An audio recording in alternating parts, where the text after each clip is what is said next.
Bienvenue dans cette exploration de la pensée foisonnante d'Ibn Khaldoun.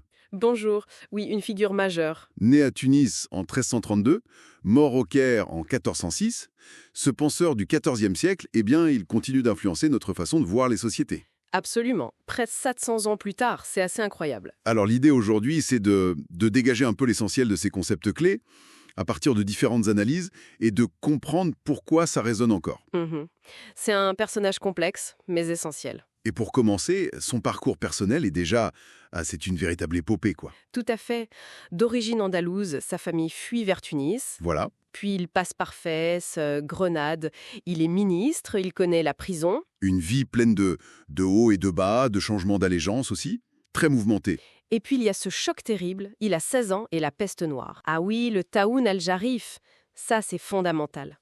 Elle emporte sa famille, ses maîtres, une vraie rupture. Oui, c'est bien plus qu'un drame personnel pour lui. C'est un cataclysme qui le convainc, en fait, que le monde tel qu'il le connaissait, touchait à sa fin. D'accord. Et c'est ça qui le pousse à... Ça nourrit sa conviction qu'il faut une science nouvelle, une science pour comprendre les sociétés humaines, leurs mécanismes profonds. Et c'est là qu'intervient la Muqaddimah. Exactement. Les prolégomènes.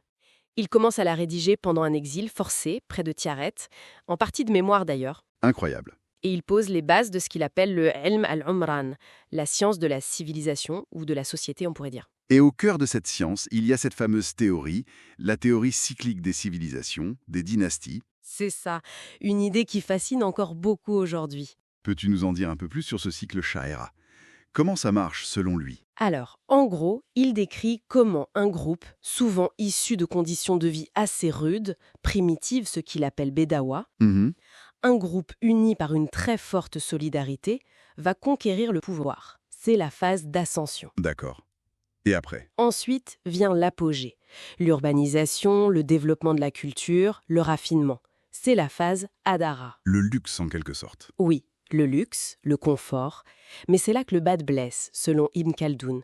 Ce raffinement, ce luxe, ça finit par éroder la force initiale du groupe. Ah, ça affaiblit la cohésion. Exactement, ça affaiblit cette cohésion, cette force première, et ça rend la civilisation vulnérable à un nouveau groupe conquérant, plus brut si on veut. Et c'est là qu'intervient ce terme clé, Asabia. Voilà, la Sabiya, c'est vraiment le concept central. On pourrait traduire ça par esprit de corps, solidarité tribale, cohésion de groupe. Certains disent même grinta. Une sorte de ciment social très fort. C'est ça. C'est le moteur de la conquête, de la fondation des dynasties.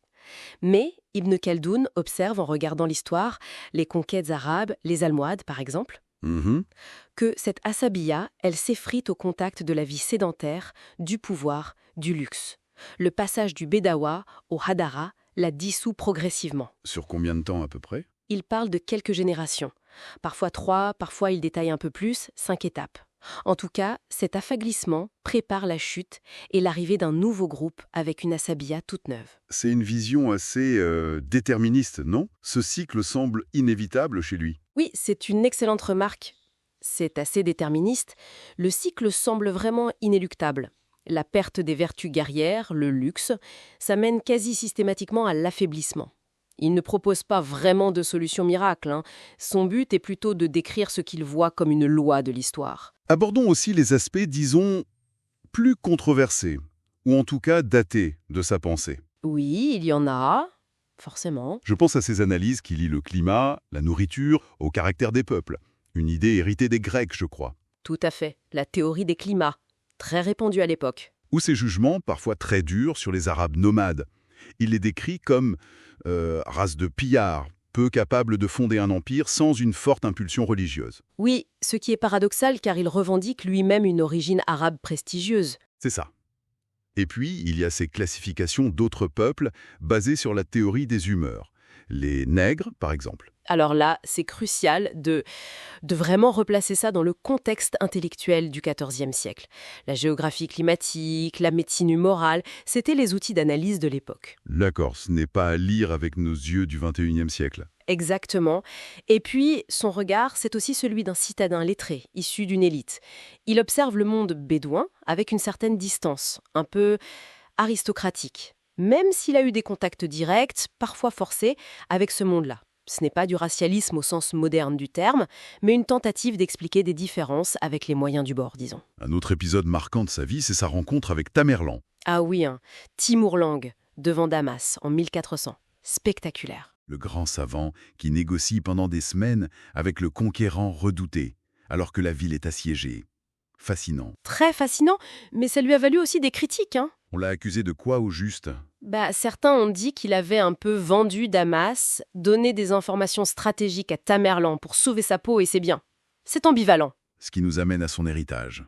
Complexe, lui aussi. Très complexe. Il a été reconnu de son vivant, mais c'est surtout au XIXe siècle que les orientalistes européens le redécouvrent et le célèbrent. Comme un précurseur. Oui, précurseur de la sociologie, de l'histoire moderne. Mais paradoxalement, ces analyses sur l'assabiya, sur les tribus, vont être utilisées par l'administration coloniale. Ah oui. Comment ça? Notamment en Algérie, pour essayer de comprendre et surtout de contrôler les sociétés locales. Une instrumentalisation en quelque sorte. Et après les indépendances? On a eu des lectures très différentes. Des lectures nationalistes arabes, qui gommaient un peu ces critiques envers les Arabes nomades, et d'autres qui, au contraire, insistaient sur la pertinence de ces avertissements, sur la fragilité du pouvoir, la perte de cohésion. Et sa notoriété, elle dépasse le cercle des spécialistes, non? Oui, parfois de façon un peu anecdotique. Il y a cette référence assez connue dans la pièce comique égyptienne Madrasat el-Mosha Gabin. Ça montre qu'il est entré dans une certaine culture populaire, même si c'est parfois superficiel. Bon, pour résumer rapidement, on a une vie incroyable, mouvementée, qui éclaire vraiment son œuvre. Une œuvre pionnière, avec cette théorie des cycles sociaux basée sur l'assabiya. Une attention très moderne, finalement, aux facteurs matériels, démographiques même, s'il les interprète avec les outils de son temps. Et puis, un héritage intellectuel qui continue de faire débat. Tout à fait. Et peut-être pour laisser une dernière idée en suspens, Ibn Khaldoun nous montre comment la cohésion sociale, l'assabiya, permet de l'essor des sociétés, mais aussi comment le succès, le confort, peuvent miner cette même force de l'intérieur, mener à la complaisance, au déclin. C'est une mise en garde intemporelle. On peut se demander, oui, aujourd'hui, quelles sont les forces ? Internes, comme la polarisation peut-être, ou externes, les crises globales, qui mettent en épreuve la cohésion de nos propres sociétés.